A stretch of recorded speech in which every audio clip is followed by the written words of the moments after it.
లూకా సువార్త 2వ అధ్యాయము 10వ వచనం చూడండి. అయితే ఆ దూత భయపడుకుడి, ఇదిగో ప్రజలందరికీ కలుగబోవు మహా సంతోషకరమైన సువార్తమానమును నేను మీకు తెలియజేయుచున్నాను.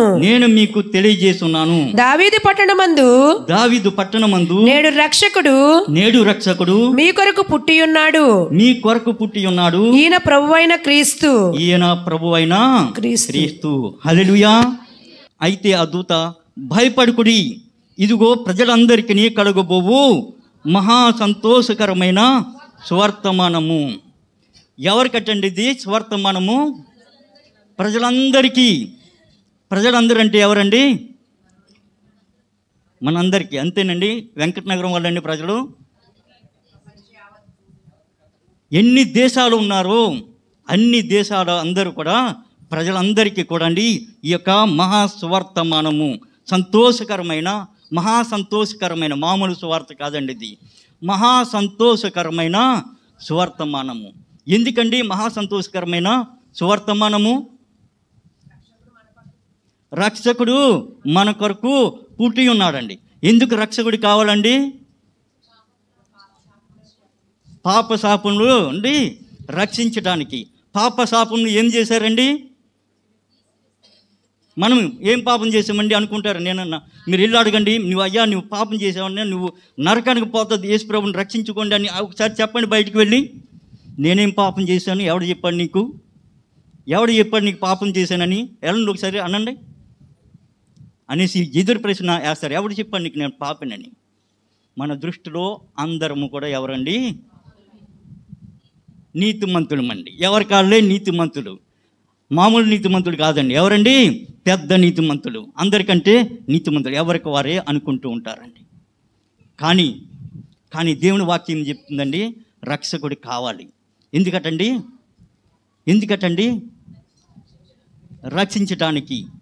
రక్షించడానికి రక్షకుడు కావాలి. దేనికి రక్షించడానికండి? వాక్యం రాయబడి ఉంది. రోమీయులకు రాసిన పత్రిక 3వ అధ్యాయము 11 తర్వాత 23లో చూసినట్లయితే, నీతిమంతుడు లేడు, ఒక్కడును లేడు, అందరూ పాపం చేసి దేవుడు అనుగ్రహించిన మహిమను పొందలేకపోతున్నారు. హల్లెలూయా, హల్లెలూయా. ఈ వాక్యము ఎవరి కోసమండి? ఏ ఒక్కరి కోసమునా? ఏ ఒక్క సంఘం కోసమేనా? ఏ ఒక్క గ్రామం కోసమండి? ప్రజలందరూ అనగా ప్రపంచ దేశాల్లో ఉన్నటువంటి ప్రజలందరికీ కూడా చెప్తున్నారండి. ఒక్కడు లేడటండి. ఎక్కడండి? ప్రపంచంలో ఒక్కడు కూడా నీతిమంతుడు లేనే లేడు. అందుకనేసి అందరూ కూడా ఏం చేస్తున్నారటండి? పాపం చేసి దేవుడు అనుగ్రహించి మహిమను పొందలేకపోతున్నారు. కనుక ఆ పాపమును తీసివేయుటకు ఎవరు కావాలండి? రక్షకుడు కావాలండి. మరి అనుకోవచ్చు, మీకు తెలిసిన వాక్యమే. ఎలా జరిగిందండి పాపము? ఎవరండి ఈ పాపం ఎలా చేశారండి? అది ఆదాము నుండి తెలిసిందే. కానీ 2 రకాలైనటువంటి పాపం, 3 రకాలైన పాపములు. ఒకటి ఆదాము నుండి వచ్చిన పాపము, అది జన్మ పాపము. రెండవది ఏంటండి? శరీర సంబంధమైన కార్యములు. గల్తీలకు రాసిన పత్రిక 5వ అధ్యాయము 19 చూసినట్లయితే అక్కడ రాయబడి ఉంది శరీర కార్యములు ఏవనగా. అక్కడ లిస్ట్ ఇచ్చేసి ఉన్నారండి. వాటిలో ఉన్నవి, ఆ లిస్టులో ఉన్నవి ప్రతి వారిలోని ఎవరో ఏదో ఒకటి ఉంటేనే ఉంటుంది. దాన్ని బట్టి ఏమవుతారన్నారండి? పాపులుగా అవుతున్నారు, పాపం చేస్తున్నారు. ఎవ్వరు చెప్పలేరు నాలో ఇది లేదు, నేను పాపము చేయలేదు. కేవలము ఒక్కడే. ఎవరు చెప్పారండి? యేసుప్రభు వారు నాలో పాపం ఉన్నదని ఎవడు ఏం చేస్తారండి? స్థాపించగలరు. ఒక్కడే పరిశుద్ధుడు. ఆయన తప్ప మిగిలిన వారందరూ కూడా ఏమిటండి? పాపమే. ఏ విధంగా అంటే శరీర కార్యములు స్పష్టమై ఉన్నవి, మీకు తెలిసినవే. వాటిలో ఏదో ఒకటి ద్వారా ప్రపంచంలో ఉన్న వారందరూ కూడా ఆ యొక్క పాపానికి గురవుతూనే ఉన్నారండి. అందువలన అందరూ కూడా పాపం చేసిన వారే. మత్తయి రాసిన పత్రిక సువార్త 15వ అధ్యాయము 19 నుండి చూసినట్లయితే అక్కడ కూడా హృదయంలో నుండి వచ్చేవి మనుషుని ఏం చేస్తున్నాయటండి? అపవిత్రపరుస్తున్నవి. అక్కడ లిస్ట్ ఇచ్చి ఉన్నారు, మీకు తెలిసినవే. ఆ లిస్టులో ఉన్నవి మరి మనుషుల హృదయంలో ఉండి బయటకు వస్తావండి. మరి శరీర కార్యములు బయటికి కనిపించవచ్చు, కానీ లోపల ఉండి బయటకు వచ్చేవి ఏంటండి? అవి చెడు తలంపులు. ఎవరికైనా కనిపిస్తాయండి? కనిపించవండి, ఎవరికి కనిపించవు. మరి లోపల ఒకడి మీద కోపం పెట్టుకున్నట ఎవరికైనా కనిపిస్తుందండి? కనిపించదండి. మరి దొంగతనం చేయాలనే ఆలోచన కనిపిస్తుందండి? కనిపించదండి. కానీ ఇది ఎవరికి కనిపిస్తుందండి? దేవునికి కనిపిస్తుంది, మనుషులకు కనిపించదు. కానీ నీకు తెలుసు నువ్వు ఎలాంటి వాడవో, ఎలాంటి దానవో. మనుషులు ఎదుట పరిశుద్ధులే, అందరూ మంచివారే. కానీ దేవుని ఎదుట ఆయన కన్ను ఏం చేస్తుందటండి? భూ సంచారం చేసు నరులను పరీక్షిస్తూ ఉంది. ఆ పరీక్షలో ఆయనకు తెలుసు నువ్వు ఎలాంటి దానవో, ఎలాంటి వాడవో. కనుక దేన్ని బట్టి నీ హృదయములో నుండి మరి అపవిత్ర పరిచేవి బయటకు వచ్చి నేను పాపిగా చేస్తుందో దాన్ని బట్టి నువ్వు అపవిత్రురాలుగా అయిపోతారు. కనుక అందరూ ప్రతి వారిలోనూ కూడా ఇది ఏమండి, నీతిమంతుడు అనేవాడు లేడు. అందరూ కూడా పాపం చేసి, ప్రపంచంలో అందరూ కూడా పాపం చేసి వారు దేవుడు అనుగ్రహించి మహిమను పొందలేకపోతున్నారు. మనము పాపం చేసి, తప్పు చేస్తే, ఒక హత్య చేస్తే ఏం చేస్తారండి? హత్య చేస్తే ఏం చేస్తారండి? పోలీసులు తీసుకెళ్ళి జైలు వేసేస్తారు, దానికి శిక్ష పడుతుందండి. మరి చెడు తలంపులు తలస్తే ఎవరికి కనిపిస్తుందండి? అది దానికి శిక్ష ఉందండి. శిక్ష ఇక్కడ పడలేదు, కానీ దానికి శిక్ష ఎవరు ఇస్తారండి? ఎవరు రాస్తున్నారండి? దేవుడు రాస్తున్నారండి. నీ యొక్క పుస్తకంలో నువ్వేం చేస్తున్నావు మరి ప్రజలకు కనిపించవచ్చు, కనిపించకపోవచ్చు, కానీ దేవునికి తెలుసు. నీవు బయట మరి దొరికినప్పుడు దొంగగానో, వ్యభిచారిగానో, అంతకుడిగానో, ఆయా విధాలుగా పాపం ద్వారా దొరికినప్పుడు పోలీసులు పట్టుకుని మిమ్మల్ని ఎక్కడ వేస్తారని? జైలు వేయచ్చు, శిక్ష వేయచ్చు. కానీ దొరకని పాపములకు శిక్ష అనుకోవచ్చు, లేదు నేను బ్రతికిపోయాను, నేను తప్పించుకున్నాను, ఎవరికి తెలియలేదు. మోసే గారు కూడా అనుకున్నారండి. ఏమనండి? ఐగుప్తుని చంపేటప్పుడు చుట్టూ చూశాడు కానీ ఎక్కడ చూడలేదండి? పైన చూడలేదండి. పైనుండి ఎవరు చూస్తున్నారు? చుట్టూ చూడు ఎవరైనా చూస్తున్నారా లేదని, కానీ ఎవ్వరు లేదు. కానీ ఒక్కటే మడిచిపోయి ఉన్నాడండి. పైనుండి ఎవరు చూస్తున్నారు? దేవాది దేవుడైన దేవుడు. మరి దేవాది దేవుడు పైనుండి చూస్తున్నాడు అనేసి మన జీవితాల్లోనూ కూడా ఇదే స్వభావం ఉంటుందండి. ఎవరికి తెలీదు, ఎవరు లేరు అనేసి అనుకుంటాం.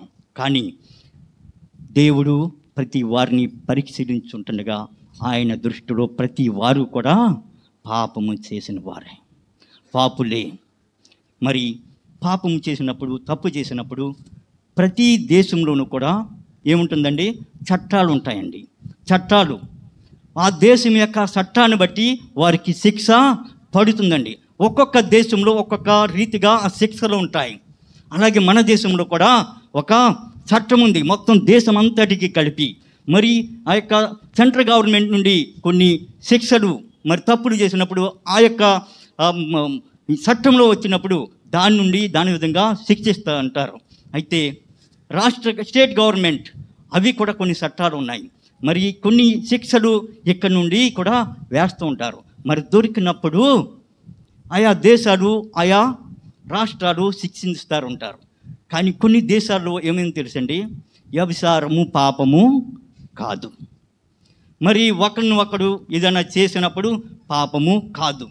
మరి పురుషులు వివాహం చేసుకుంటా పాపము కాదు. చట్టబద్ధం చేశారండి, చట్టబద్ధం చేశారు.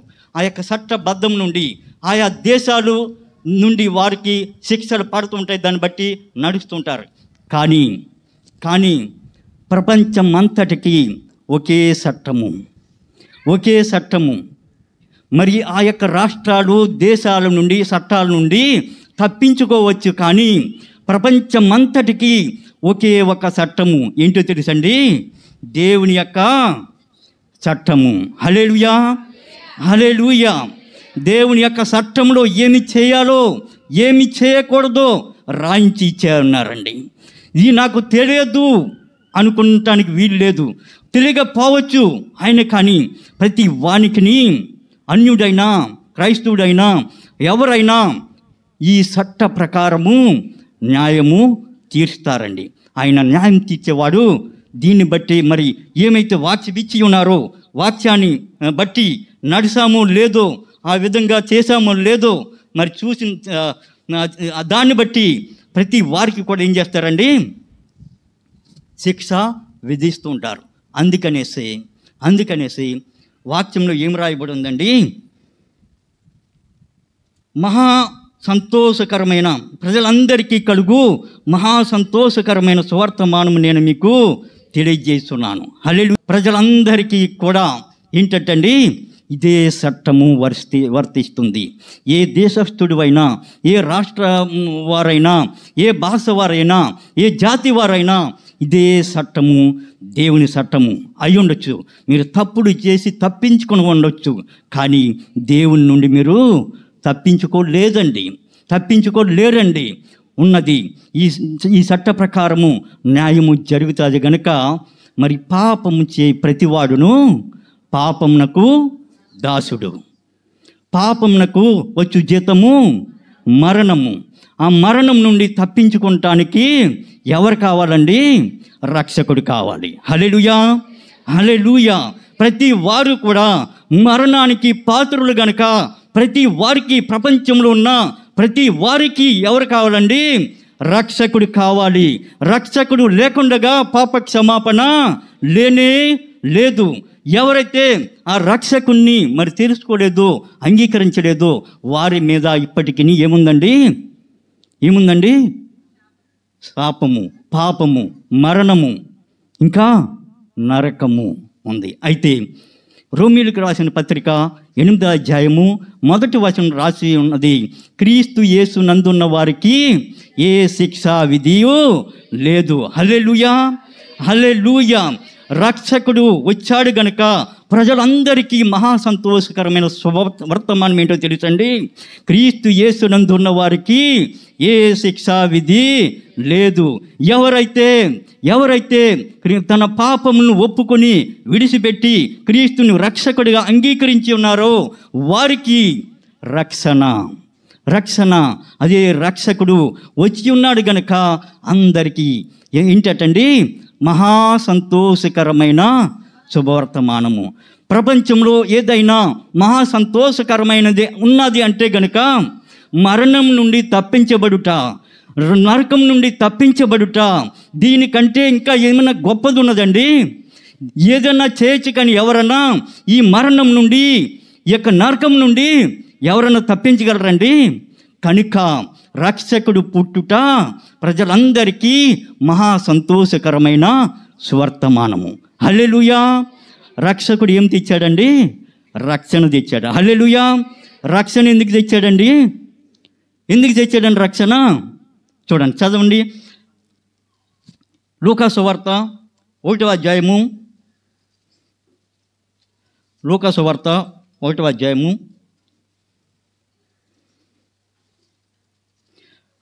75వ వచనం చూడండి, 68 చూడండి, 68 నుండి.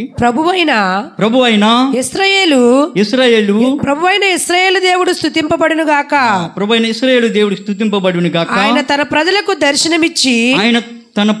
దర్శనమిచ్చి వారికి విమోచన కలుగజేసెను. చదవమ్మా. తన సేవకుడైన దావీదు వంశమునందు మన కొరకు రక్షకుడు శృంగముగాను, అనగా మన శత్రువుల నుండి, మనల్ని ద్వేషించి వారందరి చేతి నుండి తప్పించి రక్షణ కలుగజేసెను. హల్లెలూయా, హల్లెలూయా. మన శత్రువుల నుండి మనల్ని ద్వేషించి వారి చేతి నుండి తప్పించే రక్షణను కలుగజేసి ఉన్నాడు. హల్లెలూయా. దేవుని యొక్క ఉద్దేశము ఏమిటండి? రక్షణ కలుగు చేయటానికి దేవుని యొక్క ఉద్దేశం ఏంటంటే చూడండి, కిందకి చూడండి. మన శత్రు ప్రభువైన ఇశ్రాయేలు దేవుడు స్తుతింపబడును గాక. కిందకి చదవండి, రక్షణ కలుగు చేశాను. దీనిని గూర్చి ఆయన ఆది నుండి తన పరిశుద్ధ ప్రవక్తల నోట పలికించెను. ఆయన మన పితరులను కరుణించుటకును తన పరిశుద్ధ నిబంధనను అనగా మన తండ్రి అయిన అబ్రహాముతో తాను చేసిన ప్రమాణంను జ్ఞాపకం చేసుకున్నటకు. ఎందుకంటే ఆయన రక్షణ కలుగ చేసినందుకో తెలుసండి. 4 విషయాలను బట్టి మరి ఇక్కడ కనిపిస్తాయి.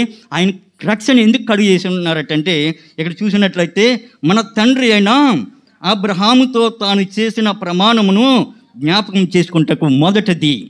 రెండవదిగా చూడండి, శత్రువుల చేతి నుండి విడిపింపబడి మనము శత్రువుల చేతి నుండి విడిపించబడుటకు మన జీవిత కాలమంతయు నిర్భయులమై ఆయన సన్నిధిని పరిశుద్ధముగాను నీతిగాను ఆయనను సేవింపను అనుగ్రహింపబడుటకును ఈ రక్షణ కలుగజేసెను. హల్లెలూయా, హల్లెలూయా. రక్షణ కలుగు చేసింది. ఎందుకంటే నేను క్రైస్తవులను అయిపోయి ఉన్నాను, నేను మతంలోకి దిగిపోయాను, నేను సంఘంలోనికి వెళ్ళిపోయాను అని చెప్పుకుంటానికి కాదండి. రక్షణ కలుగు చేసింది 4 విషయాలను బట్టి మనము ఆయనతో పాటు జీవించటానికి, ఆయన చేసిన నిబంధనను జ్ఞాపకం చేసుకుంటానికి దేవుడు ఏం చేశారటండి, రక్షణ కలుగు చేసి ఉన్నారు. మొట్టమొదటి ఏంటండి, ఇక్కడ చూసినట్లయితే ఆయన అనగా తన పరిశుద్ధ నిబంధనను అనగా మన తండ్రి అయిన అబ్రాహాముతో తాను చేసిన ప్రమాణము జ్ఞాపకం చేసుకుంటకు రక్షణ కలుగు చేసి ఉన్నారు. మొట్టమొదటిదండి రక్షణ ఎందుకు కలుగు చేసి ఉన్నారండి, ఆయన మన తండ్రి అయిన అబ్రహాముతో తాను చేసిన ప్రమాణాన్ని జ్ఞాపకం చేసుకుంటానికి రక్షణ కలుగు చేసి ఉన్నారండి. ఏంటండి ఆ రక్షణ, ఆ ప్రమాణము? చూడండి, ఆదికాండము 22వ అధ్యాయము 17వ వచనము 18వ వచనము చూడండి. ఆదికాండము 22. నేను నిన్ను ఆశీర్వదించి ఆకాశ నక్షత్రం వలను సముద్ర తీరమందుల ఇసుక వలను నీ సంతానమును నిశ్చయముగా విస్తరింపజేసేదను. నీ సంతతి వారు తమ శత్రువులుగా స్వాధీనపరుచుకుందరు. మరియు నీవు నా మాట వినినందున భూలోకంలోని జనములన్నీ నీ సంతానము వలన ఆశీర్వదింపబడును. నా తోడని ప్రమాణం చేసి ఉన్నానని యెహోవా సెలవిచ్చినను. హల్లెలూయా, హల్లెలూయా, హల్లెలూయా. ఇక్కడ చూసినట్లయితే మరి వాక్యంలో రాయబడింది, దేవుడు ఏంటి సెలవిచ్చారండి అబ్రహాం గారికి? ఏం సెలవిచ్చారండి? నేను నిన్ను ఆశీర్వదించి ఆకాశ నక్షత్రములను సముద్ర తీరమందలి ఇసుక వలను నీ సంతానము నిత్యంగా విస్తరింపజేసేదను. నీ సంతతి వారు తమ శత్రువుల గవని పరుచుకుంటారు. హల్లెలూయా. ఆయన చేసిన నిబంధన నీ సంతతి వారు శత్రువుల గవనిని స్వాధీనపరుచుకుందరు. ఎవరండి శత్రువులు? మనం చూసినట్లయితే ఇంకా ముందుకు చూడొచ్చు. మరి ఆ యొక్క శత్రువుల గవిని స్వాధీనపరుచుకుంటారని దేవుడు అబ్రహామునకు వాగ్దానం చేసి ఉన్నారు. ఆ వాగ్దానాన్ని పూర్తి చేయుటకు ఏం చేశారటండి, రక్షణ కలుగు చేసి ఉన్నారు. హల్లెలూయా. ఇంకా కిందకు చూసినట్లయితే అదే వాక్యంలో, మరియు నీవు నా మాట వినినందున భూలోకంలోని జనములనియు నీ సంతానం వలన ఆశీర్వదించబడును. హల్లెలూయా. భూలోకంలోని జనములనియు మనము ఆయన సంతానము కాదండి, మనము అన్యులము, దేవుని ఎరుగని అన్యులము.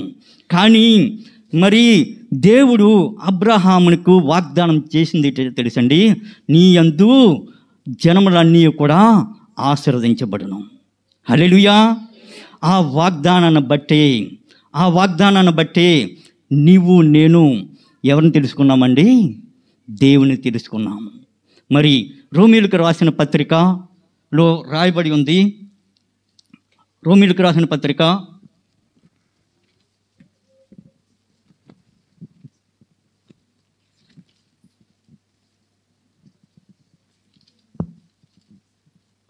2వ అధ్యాయము 28వ వచనం చూడండి. బాహ్యమునకు యూదుడైన వాడు యూదుడు కాడు, యూదుడు కాడు, శరీరమందు బాహ్యమైన సున్నతి కాదు, బాహ్యమైన సున్నతి కాదు, అయితే అంతరంగమందు యూదుడైన వాడే యూదుడు. ఇంకా చూడమ్మా, మరియు సున్నతి హృదయ సంబంధమైనదైతే ఆత్మయందు జరుగునదే గాని అక్షరము వలన కలుగునది కాదు. హల్లెలూయా. బాహ్య సంబంధముగా యూదుడైన వాడు ఎవరటండి? యూదుడు కాడటండి. మరి ఇప్పటికీ కూడా యూదులు ఉన్నారు. మరి మీరు చూస్తూ ఉంటారు, ఇశ్రాయేల్ దేశంలో వారు యుద్ధాలు జరుగుతున్నాయి, మీరు వార్తలు విని ఉంటారు. వారు ఇప్పటికీ కూడా వారు ఏం చేయరండి? యేసు ప్రభువును అంగీకరించరు. రాబోయే రోజుల్లో ఇంకా కొన్ని ఘటనలు జరిగిన తర్వాత వారు కూడా దేవుణ్ణి అంగీకరిస్తారు. ప్రస్తుతానికి వారు యేసు ప్రభువును రక్షకుడిగా అంగీకరించలేదు.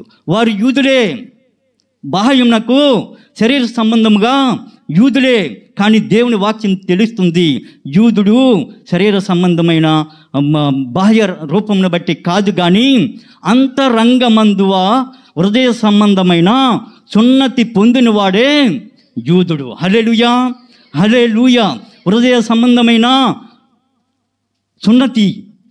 రోమీయులకు రాసిన పత్రిక 10వ అధ్యాయం 10వ వచనం చూడండి. హృదయ సంబంధమైన సున్నతి.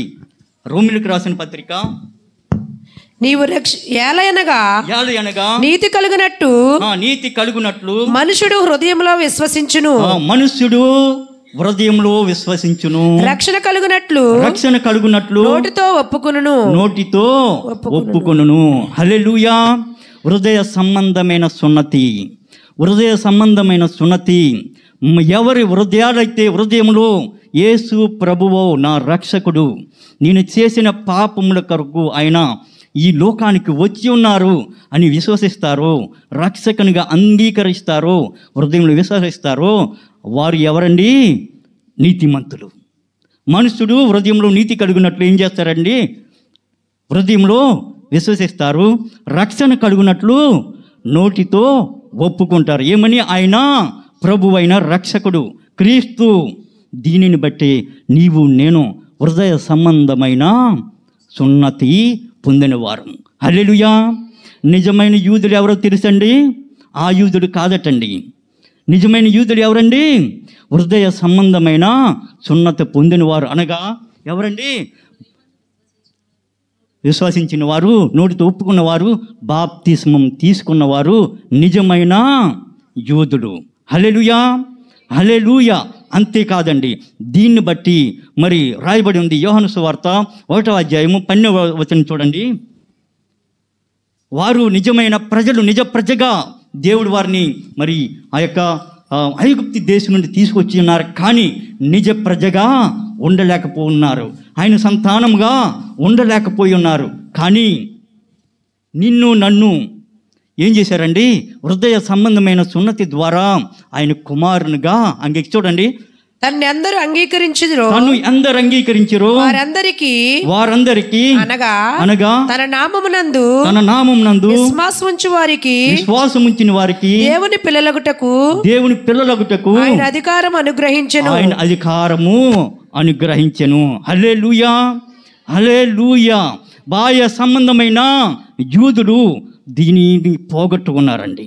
ఈ యొక్క భాగ్యాన్ని పోగొట్టుకున్నారు. ఈ భాగ్యం ఎవరికి దొరికిందో తెలుసండి? అబ్రహాముకు వాగ్దానం చేసినట్లుగా జనములందరూ నీ యందు ఆశీర్వదించబడుదురు. హల్లెలూయా. నిజమైన ఆశీర్వాదం మన్నా ఉన్నది అంటే అనుకోవచ్చు మనము, నాకు పెద్ద ఇల్లు ఉన్నది, ఇది ఆశీర్వాదము, నాకు అన్ని భూములు ఉన్నవి, మరి బండ్లు ఉన్నాయి, బంగారం ఉన్నది, నేను ఆశీర్వదించబడిన వాడను.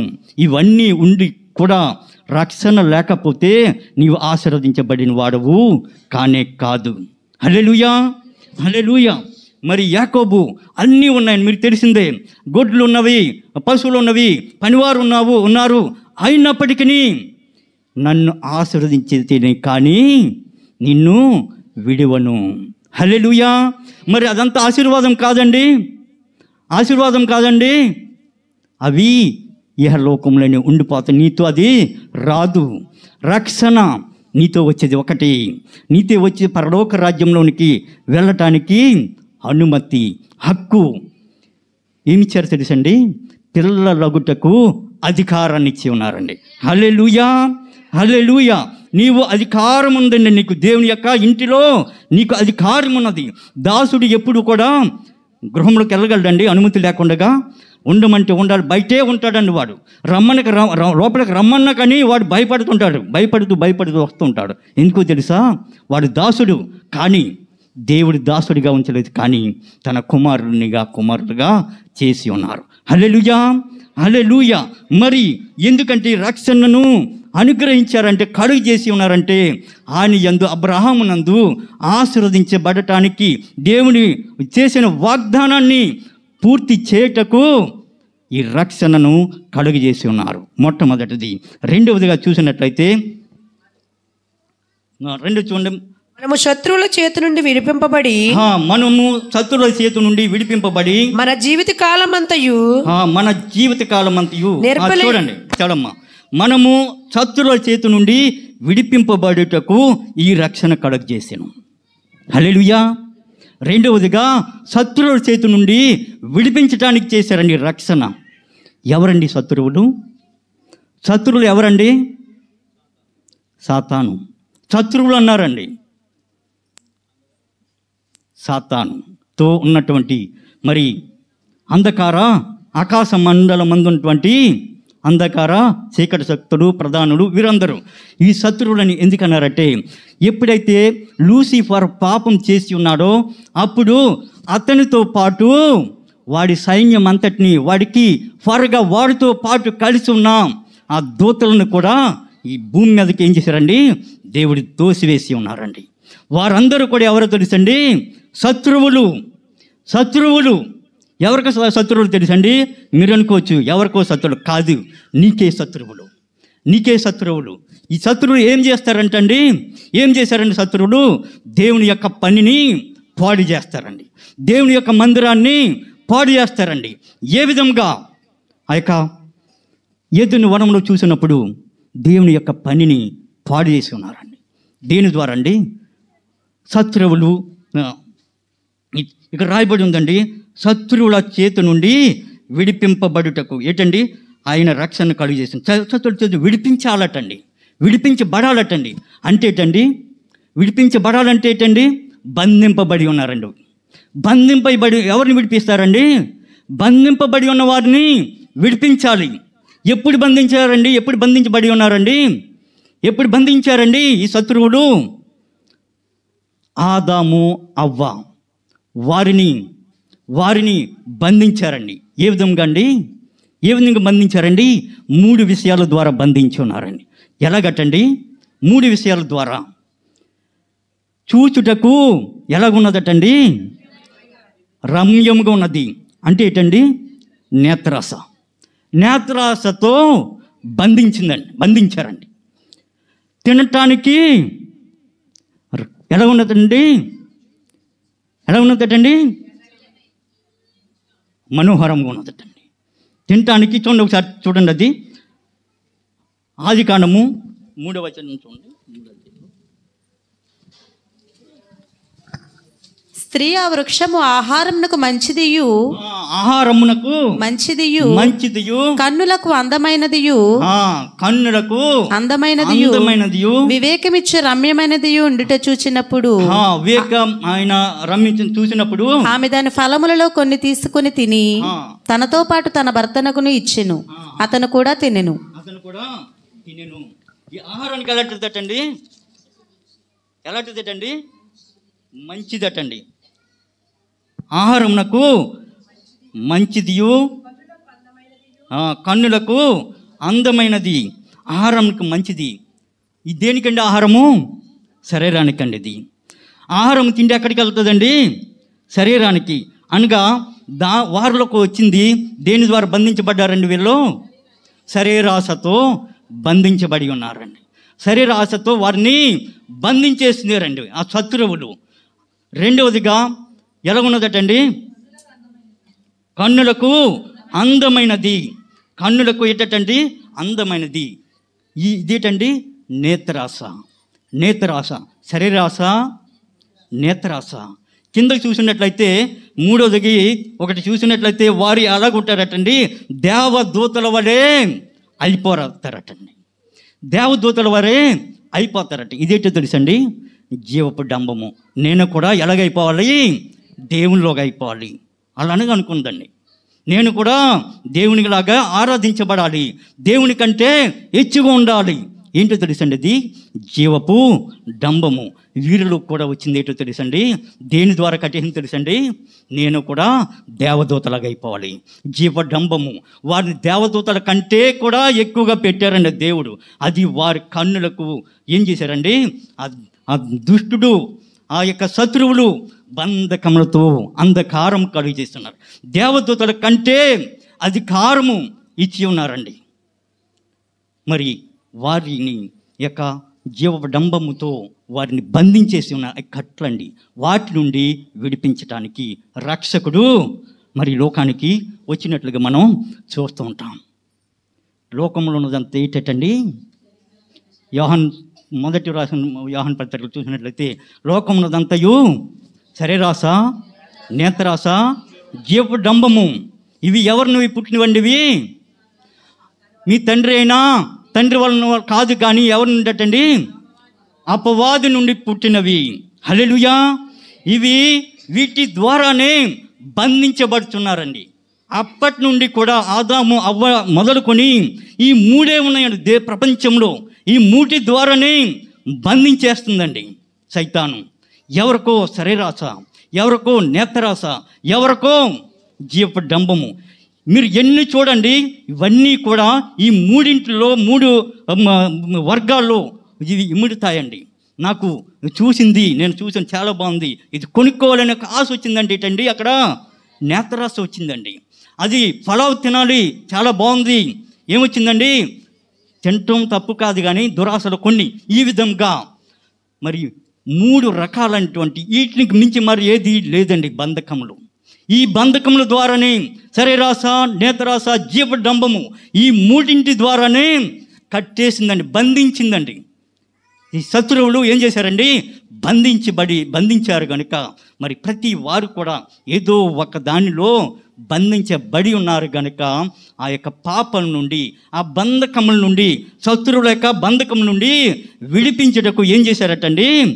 రక్షణను కలుగు చేసి ఉన్నారు. హల్లెలూయా, హల్లెలూయా. ఉన్నారా ఇంకను ఎవరన్నా బంధకములలో ఉన్నారా? ఇంకను బంధించబడి ఈ యొక్క బంధకములు ఎవరి ద్వారా వచ్చినాయో తెలుసండి? శత్రువైన సాతాను ద్వారా. యేసు ప్రభువు వారు ఈ లోకానికి వచ్చింది రక్షించటానికి, బంధకములను విడిపించటానికి.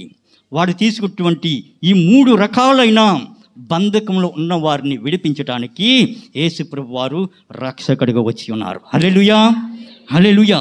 మూడవదిగా చూసినట్లయితే చూడండి కింద దాంట్లోనే, మన జీవితకాలం అంతయు నిర్భయులమై ఉండుటకు ఈ రక్షణ కలుగు చేసి ఉన్నారటండి. హల్లెలూయా.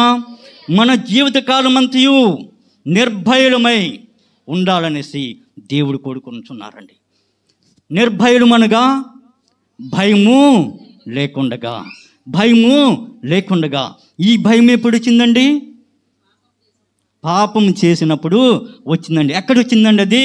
చూడండి, ఆదికాండము 3వ అధ్యాయము 10వ వచనమును చూడండి. అందుకతడు నేను తోటలో నీ స్వరము వినినప్పుడు దిగంబరిగా నుండిని గనుక భయపడి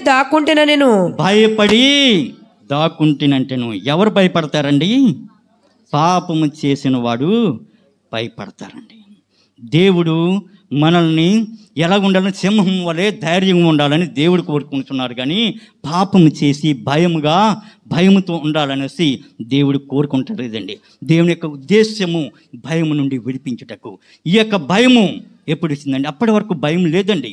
దేవుని ఎదుట ముఖాముఖిగా మాట్లాడే ఆదాము అవ్వగారు మరి వారు పాపం చేసినప్పుడు ఏం చేశారటండి? భయపడ్డారు. భయము కూడా మొట్టమొదటి భయము వారిలో అప్పుడే ప్రవేశించింది. అంతవటి వరకు భయము లేనే లేదు.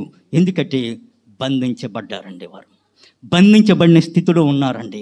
శరీరాశ, నేత్రాశ, జీవడంబం వీటి నుండి బంధించబడి ఉన్నారు కనుక వారికి ఏముండే తెలుసండి? దేవుడు ఏ వస్త్రాలు తెలుసండి? వేసారు తెలుసండి? మహిమ వస్త్రాలు. హల్లెలూయా, హల్లెలూయా. మహిమ వస్త్రాలతో ఉంటే ఆ మహిమను పోగొట్టుకొని దిగంబరులుగా అయిపోయి దేవుని ఎదుటికి రావటానికే నేను భయపడుతున్నాననేసి దేవునికి వారు చెబుతున్నారటండి. ఈ భయము నుండి, అనగా భయము నుండి విడిపించాలి అంటే పాపం నుండి విడిపించాలి. హల్లెలూయా. ఆయన యేసు అనగా పాపం నుండి ఆయనే తన ప్రజలను పాపము నుండి రక్షించును. హల్లెలూయా. అందుకనే రక్షకుడి కావాలి. ఆ రక్షకుని ద్వారా భయము నుండి విడిపించుటకు ఏం చేస్తారటండి? రక్షణ కలుగు చేసి ఉన్నారు. మనము భయపడుతుంటాం ప్రతి దానికి. ఇప్పుడు కూడా భయపడుతూనే ఉంటారు. ఏమైపోతుందో, ఇల్లు కట్టుకుంటే పంచాంగం చూపించకపోతే ఏ కీడు వస్తుందో, దేవుడే ఇదే వెళ్ళమ్మా చూపించుకోండి. ఏంటి? శకునాలు చూపించుకోండి, లేదా అవి చూపించుకోండి, అవన్నీ కూడా పోగొట్టడానికి. లేదు ఏదైనా కార్యక్రమం జరిగినప్పుడు ముహూర్తాలు పెట్టించుకోవాలి. దేవుడు వాక్యంలో రాసింది 7 దినాలలో ఏ దినాన్ని చెడ్డగా చేశాడండి దేవుడు? ఏ దినాన్ని చెడ్డగా చేశాడండి? ఏ గంటను చెడ్డగా చేశాడండి? మరి ఎందుకండి మంచి చెడులు ఎందుకండి చూపించుకుంటాం? అది మంచి దినము, ఇది చెడ్డ దినము ఎవరు నిర్ణయిస్తున్నారండి? మనుష్యులు. దేవుడు మంచిగా చేసిన దాన్ని ఏమి చేస్తున్నారో తెలుసండి? మానవులు చెడ్డదిగా ప్రతిష్ఠించున్నారు. దేవుడు చూసి ఏం చేశారండి? ప్రతిదీ ఈ దినము మంచిది, ఇది మంచిది అంటూనే చెప్పి ఉన్నారండి. అలాగ వదిలేయలేదండి. మంచిది అని దేవుడు చూసి ఉన్నారు. దేవుని దృష్టిలో ఏదన్నా పాపం అనేది ఉంటుందండి? అంతా కూడా మంచి చేస్తారు. మంచి కీడు పెట్టలేదండి దేవుడు. దేవుడు పెట్టలేదండి. కీడు ఎవరు తీసుకొచ్చారండి? సాతాను. మరి కొన్ని విషయాల్లో మనం చూడండి, కొన్ని విషయాలను బట్టి మనం భయపడుతూ ఉంటాం. లేవి కాండము 19:26-28 చూడండి. నేను మీ దేవుడైన యెహోవాను రక్తము కూడినదేది తినకూడదు. శకునములు చూడకూడదు. శకునములు ఎందుకు చూస్తారండి? మంచా చెడా, నా యొక్క రేఖల్లో ఏముంది, అదేముంది, ఇదేముంది, మంచు చెడులు చూడకూడదు. శకునములు చూడకూడదు. ఎందుకో తెలుసండి? ఆ శకునములు దేన్ని బట్టి చూస్తారటండి? నక్షత్రాలను బట్టి చూస్తారండి. ఈ గ్రహాలను బట్టి చూస్తారండి. నక్షత్రాలని, గ్రహాలని ఎవరు చేశారండి? దేవుడు చేసి ఉన్నారండి. వాటికి కంట్రోల్ ఎవరికి ఇచ్చారండి? దేవునికి మీద ఉంది, మానవునికి ఇచ్చారన్నారు. కానీ ఆ యొక్క అధికారాన్ని కోల్పోయాడు అన్నాడండి. కోల్పోయిన వాటి మీద అధికారాన్ని దేవుడు ఇస్తే మానవుడు ఏం చేశాడు? దాన్ని కోల్పోయి దాన్ని తన మీదగా అధికారమును చేసుకున్నాడండి. అధికారముగా చేసి ఉన్నాడండి. ఈ నక్షత్రం ఎక్కడికి వస్తే నాకు మంచి జరుగుద్ది. మనము దాన్ని కంట్రోల్ చేయాలండి. వాటిని మనము కంట్రోల్ చేయాలా? అవి మనం కంట్రోల్ చేయాలా? దేవుడు సృష్టించినది, ఆ సృష్టమును మనల్ని కంట్రోల్ చేయటానికి, అధికారాన్ని చెలాయించడానికి, చేయటానికి అధికారము ఇచ్చి ఉంటుండగా మనం ఏం చేసాం తెలుసండి? మానవుడు ఏం చేశాడు తెలుసండి? దానికి దాసులైపోయి ఉన్నాడండి. అవే మనం ఏలుతున్నామండి ప్రపంచాన్ని. అందులోని మన దేశంలో మరి ముఖ్యంగా అవి ఏలుతున్న వాటిని, ఆ నక్షత్రాలని మనం వెళ్ళాలి. కానీ మీరు చూస్తున్నారు కదండి, నక్షత్రాలు అనగా గ్రహాల మీదకి వెళ్తున్నారా లేదండి? మనుషులు వెళ్తున్నారండి. మరి దేవుని చెప్పిన మాట అది కరెక్టే కదండి. వాటిని కంట్రోల్ చేసుకుంటానికి ఇచ్చిన అధికారాన్ని ఇప్పుడిప్పుడే తెలుసుకుంటున్నారు, వాటి మీదకి వెళ్తున్నారు. కానీ మానవుడు ఏం చేస్తున్నారండి? ఇప్పటికి ఇంకా ఆ గ్రహము ఈ గ్రహాల మధ్యానికి వచ్చినప్పుడు నీకు మంచి జరుగుద్ది, ఈ నక్షత్రము ఆ నక్షత్రాన్ని దగ్గరికి వచ్చినప్పుడు కీడు జరుగుద్ది. ఇవ్వండి శకునాలు చూసేది. దేవుడు కడుగు చేసిన నక్షత్రాలని మనమే దేవుడిగా చేసుకొని ఏం చేస్తున్నామని భయపడిపోతున్నాం. ఈ నక్షత్రము మంచిదో కాదో, ఈ గ్రహము మంచిదో కాదో, మరి దాన్ని బట్టి మనము భయపడిపోతున్నాం. కానీ దేవుడు ఆ భయం నుండి విడుదల చేయటానికి రక్షణను కలుగు చేసి ఉన్నారండి. మర్చిపోతున్నాం, మనం మర్చిపోతున్నాం దేవుని యొక్క ఉద్దేశాన్ని. రెండవ చూడండి, ఇంకా ముందుకి,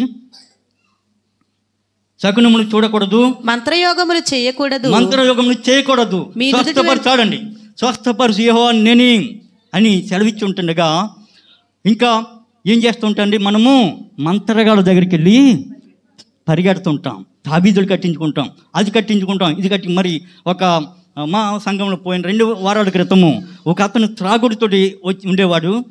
సంవత్సరాల క్రితము అతను మరి మా దగ్గరికి చర్చికి వచ్చి ఉన్నాడు. అంతకుముందు అతను చేసింది ఒకటి తెలుసండి, త్రాగుడి నుండి విడుదల పొందాలని ఆశే, కానీ దాని నుండి విడిపించబడలేకపోతున్నాడటండి. ఎక్కడికి వెళ్ళాడు తెలుసండి, మంత్రగాడి దగ్గరికి వెళ్ళారటండి. మంత్రగాడు ఏం చేశాడో తెలుసండి, 3,000 తీసుకున్నాడటండి, మరి కోడిపుంజు తీసుకున్నాడటండి. ఆయన మంత్రాలు వేసాడట, కానీ ఏమీ జరగలేదటండి.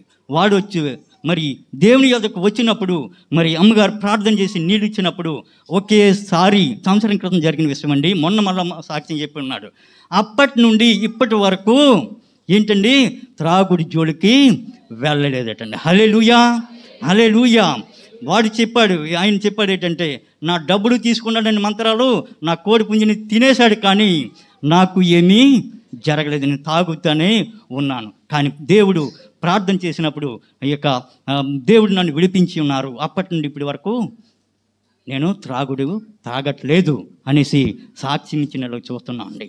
మరి మనం అనుకుంటాం మంత్రాల దగ్గరికి వెళ్తే చింతకాయలు రాలుతాయి అనేసి, కానీ జరిగేది ఏమున్నదండి. డబ్బులు తీసుకుంటారు, మీ కోడిపెట్టలు తినేస్తారు వాళ్ళు, మీరు ఎక్కడ ఉన్నది అక్కడే ఉంటుంది, తర్వాత మళ్ళీ ఎక్కడికి రావాలండి, దేవుని దగ్గరికి రావాలి. హల్లెలూయా, హల్లెలూయా.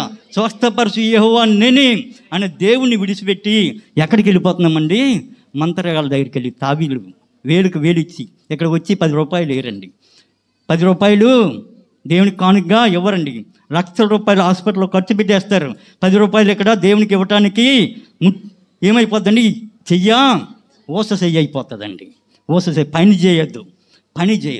దేవుడు అన్ని లక్షలు వేలు నుండి రక్షించినప్పటికీ దానికి ఈ యొక్క కృతజ్ఞతగా కానుకను వెయ్యలేదు. కానీ వాక్యం రాయబడింది, మరి ఆ యొక్క 10 మంది కుష్ఠరోగులని స్వస్థపరిచినప్పుడు వారిని ఏమన్నారండి, మోసే నియమించిన కానుకను వెళ్ళి సమర్పించుకొనుడి.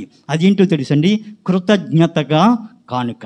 దేవునికి కృతజ్ఞతగా, నేను దేవుడు నన్ను స్వస్థపరిచారు, వందనాలు అది కాదండి, దానితో పాటు కానుకను కూడా సమర్పించాలి.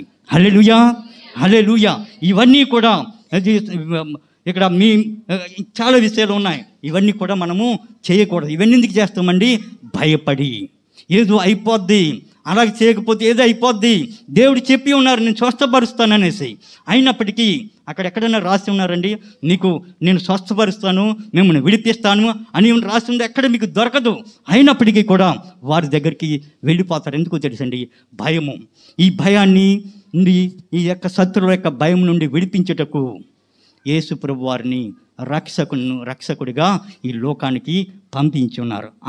ఆఖరిదిగా చూడండి, ఆయన సన్నిధిని పరిశుద్ధముగాను, ఆయన సన్నిధిని పరిశుద్ధముగాను నీతిగాను ఆయనను సేవింపను అనుగ్రహించుటకును ఈ రక్షణ కలుగజేసెను. హల్లెలూయా, హల్లెలూయా. ఈ రక్షణ ఎందుకు ఇచ్చారు, దేవుని యొక్క ఉద్దేశం ఏంటో తెలుసండి, ఏమిటో తెలుసండి. ఆయన మనము ఎలా ఉండటండి, పరిశుద్ధంగా.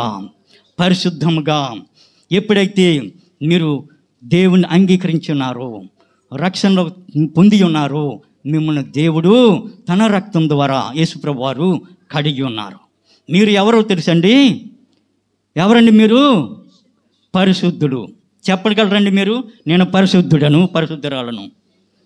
బాప్తిసం తీసుకున్నాం కదా, 5 సంవత్సరాలు, 3 సంవత్సరాలు, 10 సంవత్సరాలు, నేను పరిశుద్ధుడని చెప్పగలరండి? ఎందుకు ఇచ్చారు తెలుసండి రక్షణ? పరిశుద్ధంగా ఉండటానికి, పరిశుద్ధంగా ఉండటానికి, పరిశుద్ధంగాను నీతిగాను. నీతి ఎలా వచ్చిందండి? హృదయంలో విశ్వసించుట ద్వారా నీతిమంతుడిగా మనల్ని చేసి ఉన్నారు.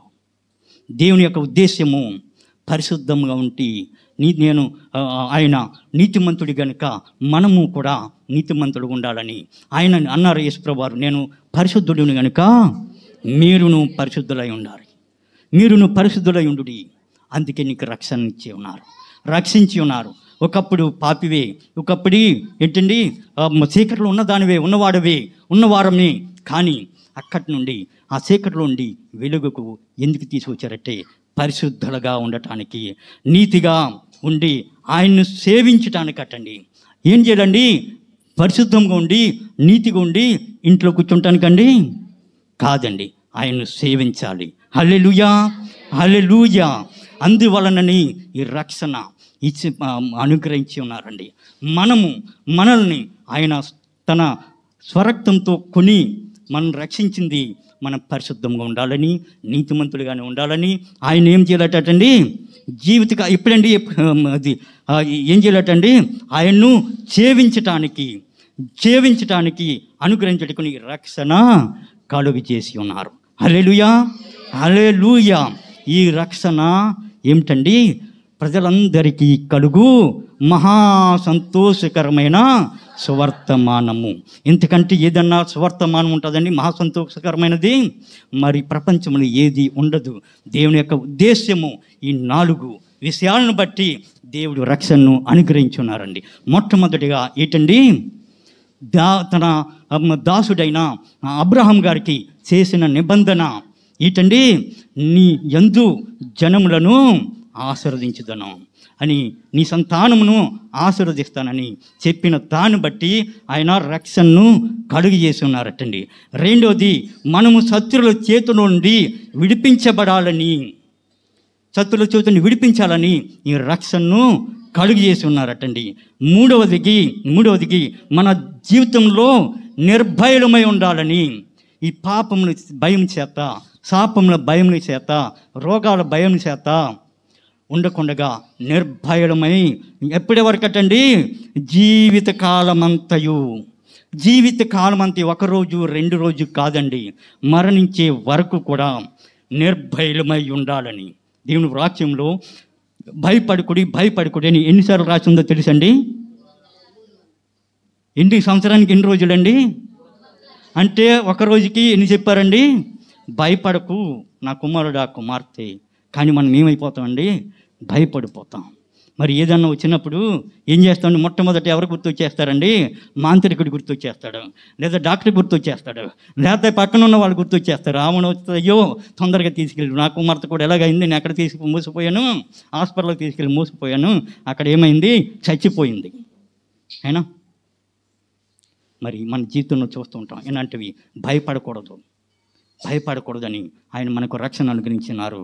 4వదిగా ఆయన సన్నిధిని పరిశుద్ధంగాను నీతిగాను ఆయన సేవించాలనేసి రక్షణను అనుగ్రహించి ఉన్నారు. హల్లెలూయా, హల్లెలూయా. ఇదే నిజమైన క్రిస్మస్. హల్లెలూయా. ఎవరి జీవితాల్లో అయితే ఈ 4 విషయాలు అన్వయించుకొని జీవిస్తారో వారికే నిజమైన క్రిస్మస్ ఆనందము. లేని ఎడల నీ బ్రతుకులో ఎప్పుడూ భయపడుతూనే ఉంటావు. ఎందుకో తెలుసా? నీవు పాపంలో ఉన్నావు గనక. ఇవి అన్వయించకపోతే ఎక్కడ ఉంటావు తెలుసా? పాపంలోనే ఉంటావు. ఎవరైతే ఈ 4 విషయాలు అన్వయించుకుంటారో, జీవిస్తారో, పరిశుద్ధంగాను నీతిమంతులుగాను ఉండి ఆయన సేవిస్తారో వారిలో ఆనందము, క్రిస్మస్ ఆనందము యేసుప్రభు వారు మరి మనకు తెచ్చి ఉన్నారు. ఎలాంటి సువార్తటండి?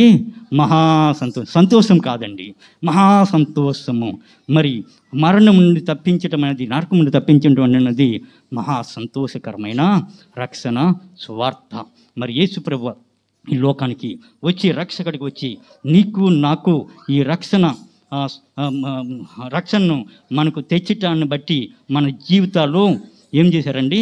మహా సంతోషాన్ని దయచేసి ఉన్నారు. అయితే మనము దానిని కాపాడుకుంటూ, మనము వెళ్ళిపోయే వరకు లేదా ప్రభువారు వచ్చే వరకు ఈ రక్షణను నిర్లక్ష్యము చేయకూడదు. నీవు రక్షించబడి ఉన్నావు, రక్షించబడిన వాడువు, రక్షించబడిన దానవు. దేవుడిచ్చిన రక్షణను నిర్లక్ష్యము చేయక కాపాడుకొనుసు ఆయన వచ్చి పర్యంతము ఆయనతో ఉండిలాగున, ఆయన చేత్తబడిలాగున దేవుని యొక్క పరిశుద్ధాత్మ మనందరికీ దయచేయునుగాక. ఆమేన్, ఆమేన్.